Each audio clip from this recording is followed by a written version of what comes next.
ભરૂચ જિલ્લામાં red alert વચ્ચે મેઘરાજાની ધમાકેદાર બેટિંગ, શહેર બન્યું જળબંબાકાર। ભરૂચ જિલ્લામાં ભારતીય હવામાન વિભાગ દ્વારા જાહેર કરાયેલા રેડ એલર્ટ વચ્ચે મેઘરાજાએ મધ્યરાત્રિથી જ ધમાકેદાર બેટિંગ શરૂ કરી હતી। સતત ધોધમાર વરસાદના કારણે ભરૂચ શહેરના અનેક વિસ્તારો પાણીમાં ગરકાવ થઈ ગયા હતા। શહેરના મુખ્ય માર્ગો જળમાર્ગમાં ફેરવાઈ જતા વાહન ચાલકો અને સ્થાનિક લોકોને ભારે હાલાકીનો સામનો કરવો પડ્યો હતો। ભરૂચ શહેરના સેવાશ્રમ રોડ, કસક વિસ્તાર સહિત અનેક નીચાણવાળા વિસ્તારોમાં વરસાદી પાણી ભરાઈ જતા જનજીવન પ્રભાવિત થયું હતું। માર્ગો પર ઘૂંટણસમાં પાણી ભરાઈ જતા વાહનો ધીમે ધીમે પસાર થતા જોવા મળ્યા હતા, જ્યારે કેટલાક સ્થળોએ પાણી ભરાવાના કારણે ટ્રાફિકની સમસ્યા પણ સર્જાઈ હતી। કસક વિસ્તારમાં વરસાદી પાણી ભરાવાના કારણે ખુલ્લી ગટર અને કાંસ દેખાતી ન હોવાથી અકસ્માત સર્જાવાની ભીતિ ઊભી થઈ હતી। કોઈ રાહદારી કે વાહન ચાલક અકસ્માતનો ભોગ ન બને તે માટે પોલીસ તાત્કાલિક મેદાનમાં ઉતરી આવી હતી।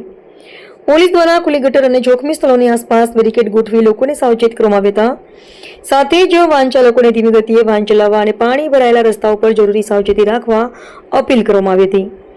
ભારે વરસાદના કારણે શહેરના અનેક રસ્તાઓ નદી જેવા બની ગયા હતા। વરસાદી પાણીના જોરદાર પ્રવાહ વચ્ચે લોકો જરૂરી કામ સિવાય ઘરની બહાર ન નીકળે તેવી પરિસ્થિતિ સર્જાઈ હતી।